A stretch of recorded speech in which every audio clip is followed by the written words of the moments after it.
per tanggal hari ini saya Kantor Hukum Sunan Kalijaga dan rekan bersama rekan saya Pak Erik Kertanegara sudah menyatakan tadi untuk mengundurkan diri dari kuasa yang sudah diberikan, atau kami mencabut kuasa dari apa yang kami dapatkan gitu dari saudara atau Bapak Dodi Sudrajat.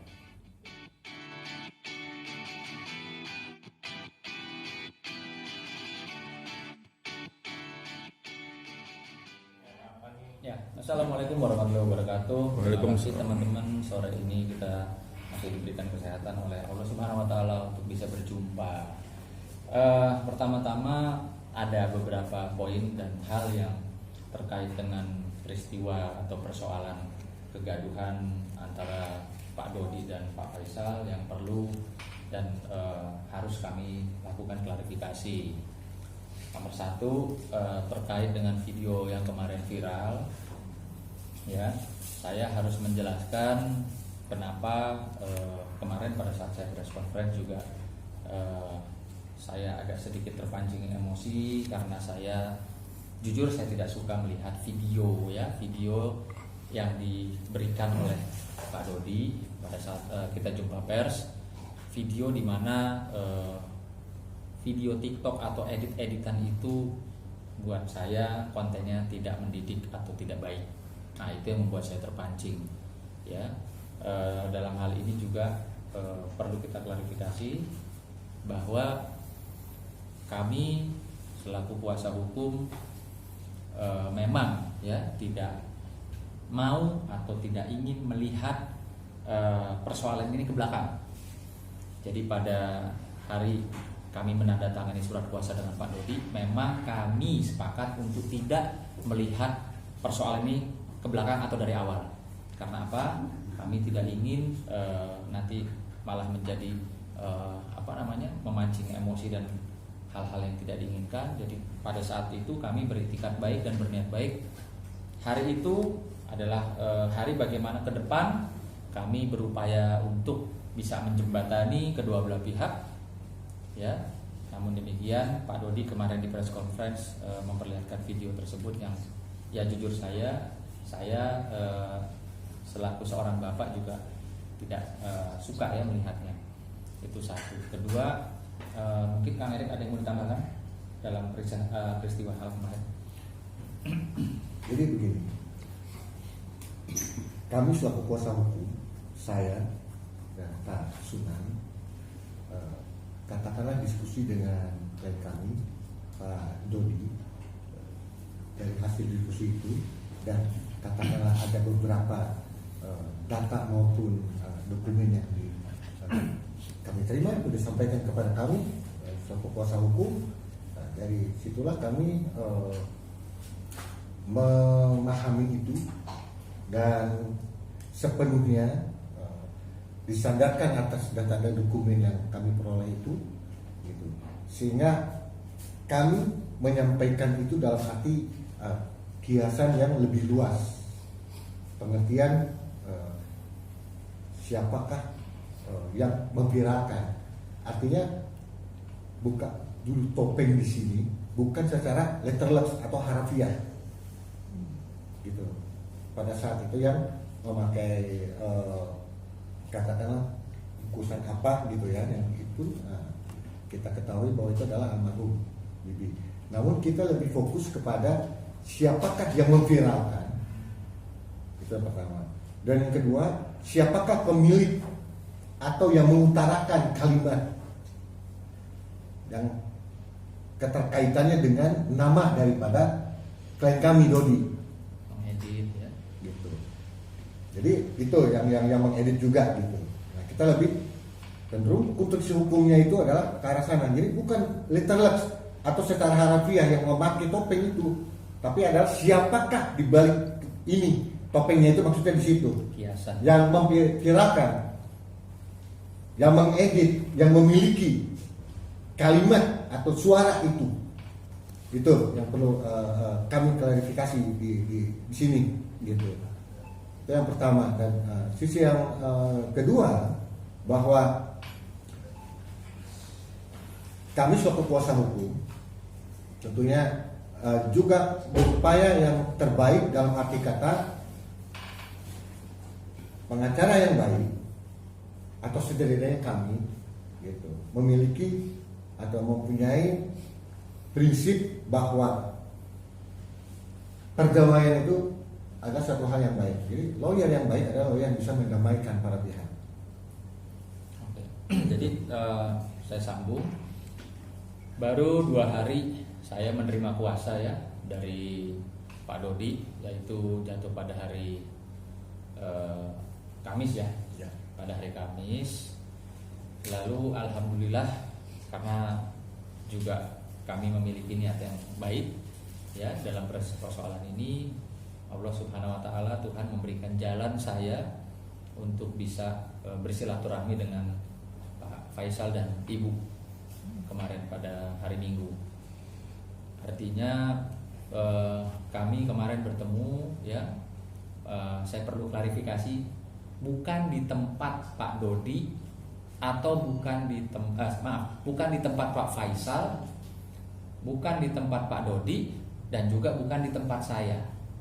Tapi saya harus klarifikasi bahwa tempat tersebut adalah di sini, di mana saya rasa ini adalah tempat yang netral. Di sini tempat rumahnya ibu-ibu atau emak-emak se-Jakarta Barat ya Bu ya. Ya, ini betul. rumahnya Ibu ya, difasilitasi untuk kami bisa bertemu. Sehingga tidak ada yang merasa kenapa saya harus ke sana, kenapa nggak dia yang ke sini gitu ya. Dan alhamdulillah pertemuan kemarin sama-sama baik dan kami tidak saya dan Pak Faisal beserta keluarga tidak membicarakan persoalan hukum, tapi lebih kepada bicara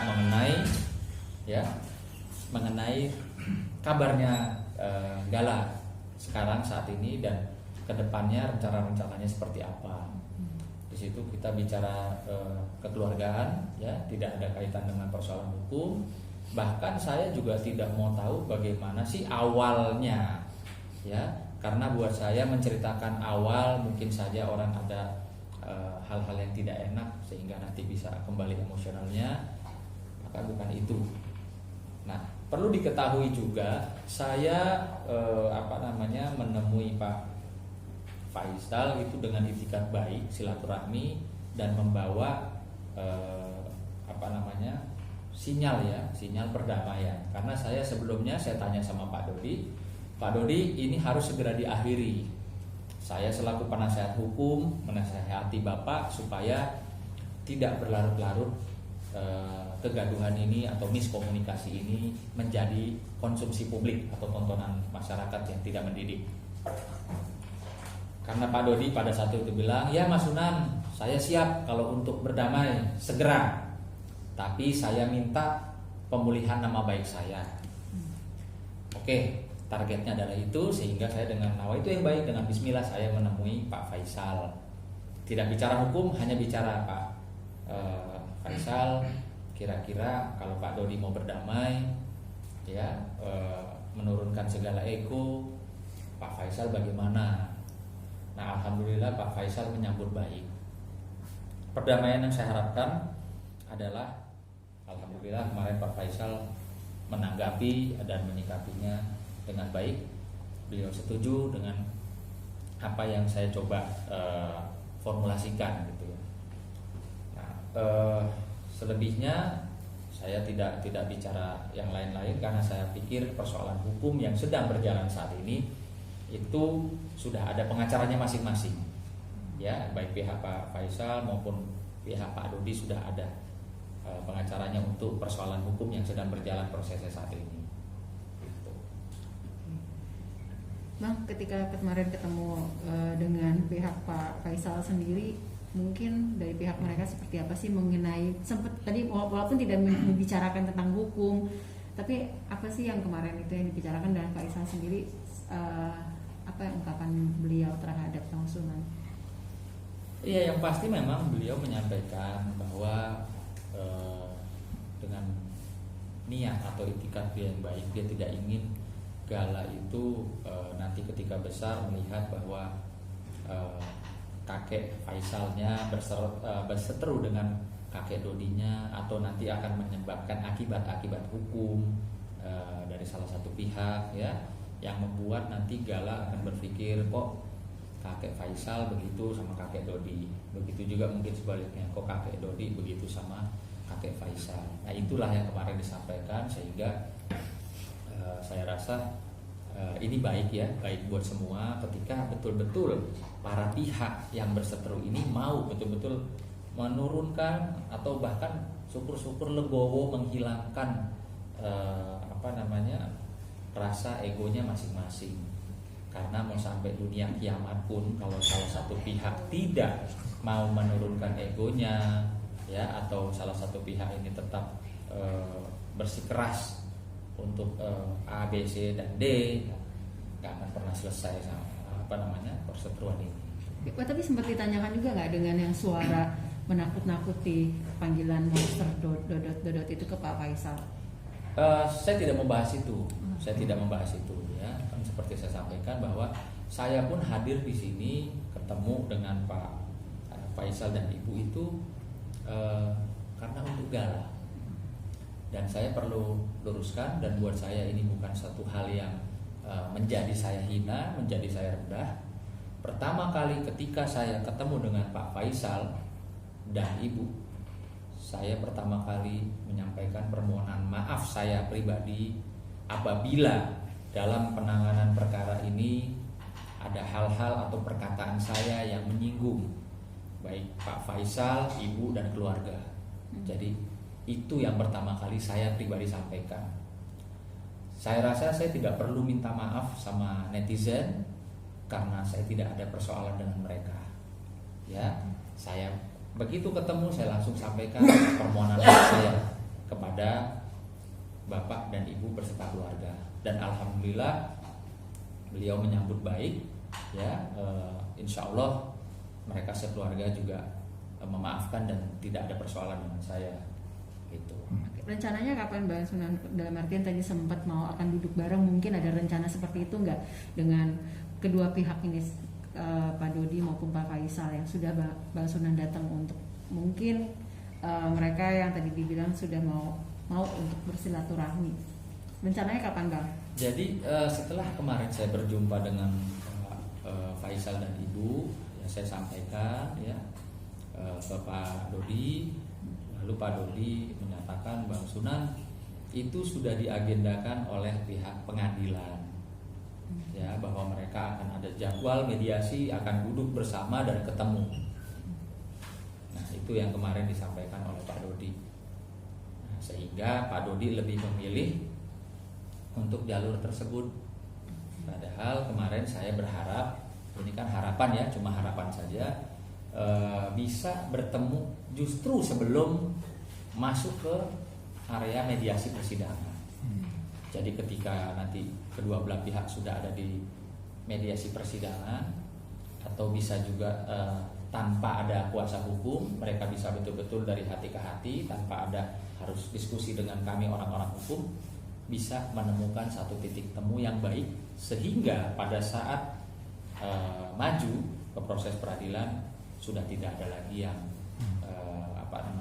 menjadi satu persoalan atau tuntutan masing-masing pihak. Tapi Pak, sebenarnya Bang dari pihak Pak Dodi sendiri seperti apa sih?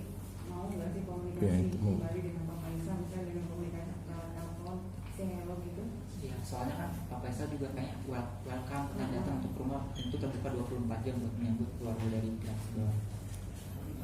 Iya, itu sedikit juga disampaikan karena kita bicara soal Gala ya. Yang pasti Pak Faisal beserta keluarga tidak mau membatasi ruang gerak atau rindunya seorang kakek Dodi kepada cucunya yang bernama Gala. Jadi kalau dari pihak Pak Faisal juga kemarin menyampaikan melalui saya bahwa tidak ada masalah atau tidak akan ada upaya untuk menghalang-halangi atau menghambat pertemuan kakek Dodi kepada Gala. Bang, kalau abang mungkin lebih tahu juga kalau pihak pengadilan tuh selalu menyarankan lu mediasi di luar pengadilan dulu seperti itu, sampai akhirnya kan abang juga sudah menemui pihak Pak Faisal dan mereka mau gitu, tapi sampai akhirnya klien abang sendiri nih yang seolah-olah dan juga udah di pengadilan aja seperti itu. Apakah itu juga jadi niat abang untuk mendamaikan, agak-agak terbentur maksudnya seperti itu bang? Iya, jadi ya saya kan tidak bisa memaksakan ya, tidak bisa memaksakan Pak Faisal harus mengikuti seperti apa, Pak Dodi harus mengikuti seperti apa. Artinya saya insya Allah dengan nawaitu yang baik sudah berupaya memformulasikan peristiwa ini menjadi baik, segera dan selesai dengan perdamaian tanpa ada segala sesuatu buntut di kemudian hari. Mohon maaf, saya hanya manusia biasa yang cuma bisa berupaya dan selaku penasihat hukum hanya bisa menasihati kepada klien. Namun demikian, untuk keputusan sikap itu kembali ke pribadi masing-masing, baik itu Pak Faisal maupun ke Pak Dodi.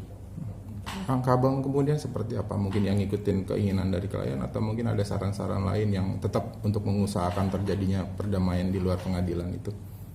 Ya saya kan sudah mencoba ya, saya sudah berupaya sehingga terjadilah pertemuan saya dalam tempo 2 hari setelah menjadi kuasa hukum Pak Dodi. Dalam waktu 2 hari itu bisa berjumpa dengan Pak Faisal. Itu kan udah ada satu bentuk upaya bentuk upaya supaya persoalan ini segera selesai dengan baik dan berdamai. Tidak ada yang kalah, tidak ada yang menang, tidak ada yang salah, siapa yang benar gitu. Dan itu insya Allah saya berani bertanggungjawabkan, saya sudah berupaya maksimal untuk melakukan hal itu. Namun demikian, kalau besok di pengadilan tidak ada titik temu, ya tentunya itu sudah di luar daripada kuasa saya, ya di luar daripada maksud dan tujuan kami yang ingin baik untuk Gala tentunya.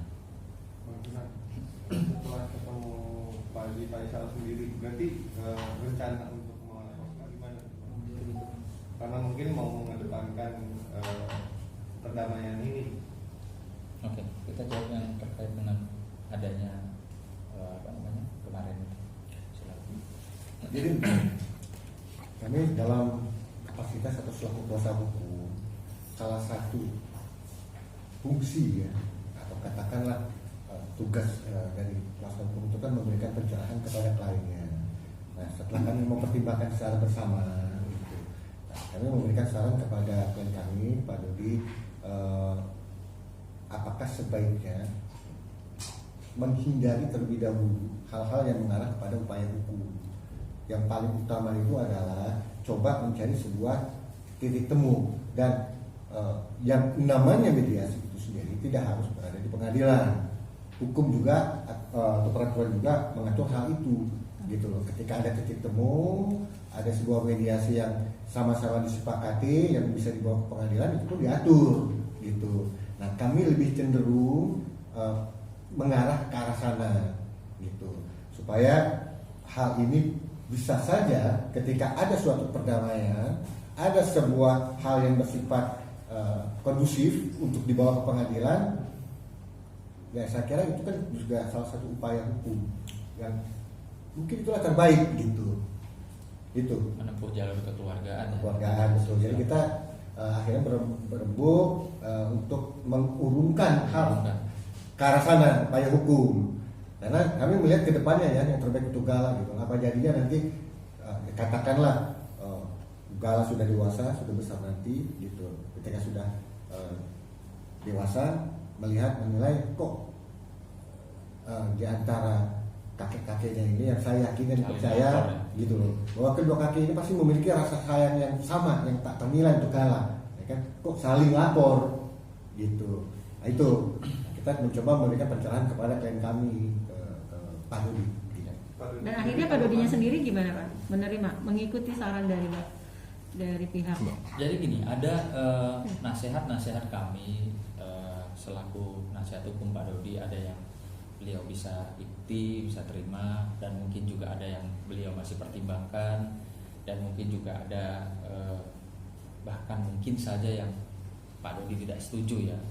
Nah, tapi itu kan kembali lagi dapat dipastikan bahwa saya pribadi dan Pak Erik di sini bekerja itu bukan hanya ya karena diberikan kuasa atau diberikan imbalan jasa hukum. Selayaknya semua orang yang bekerja pastilah mendapatkan imbalan, ya. Tapi kami juga mengedepankan yang namanya hati nurani.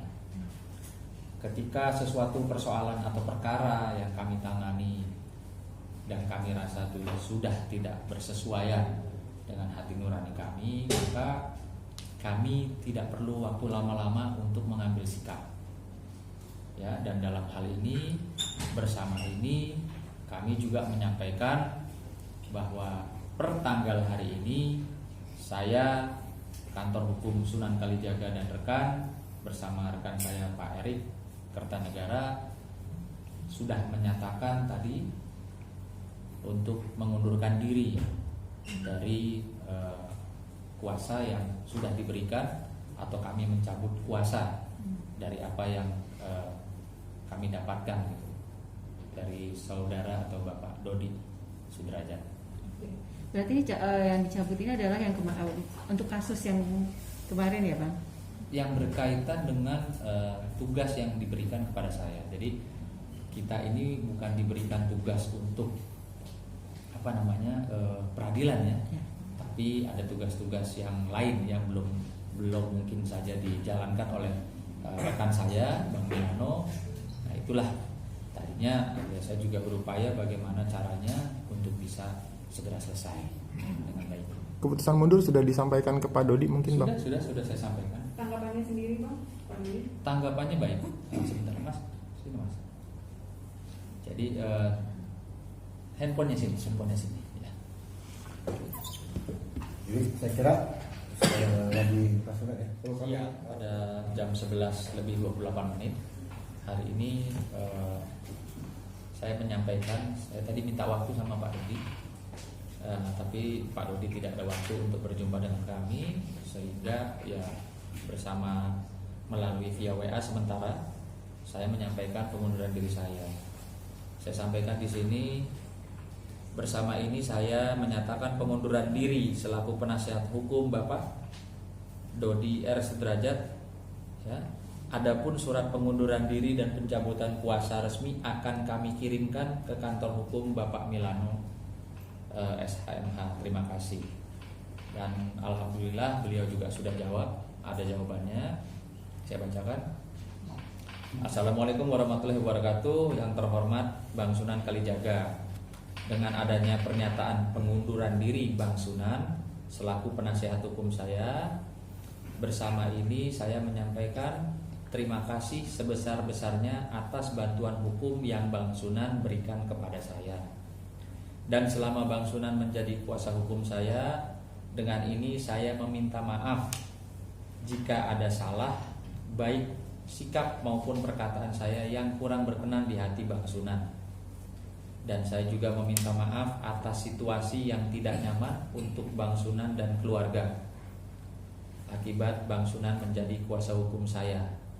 Semoga hubungan baik yang sudah kita jalin bersama tidak memutuskan silaturahmi antara Bang Sunan dan saya.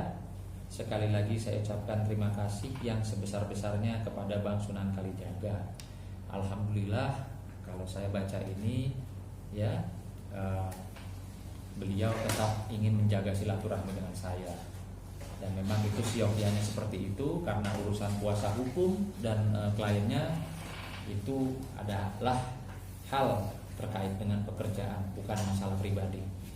Gitu ya. Bisa dilihat teman-teman.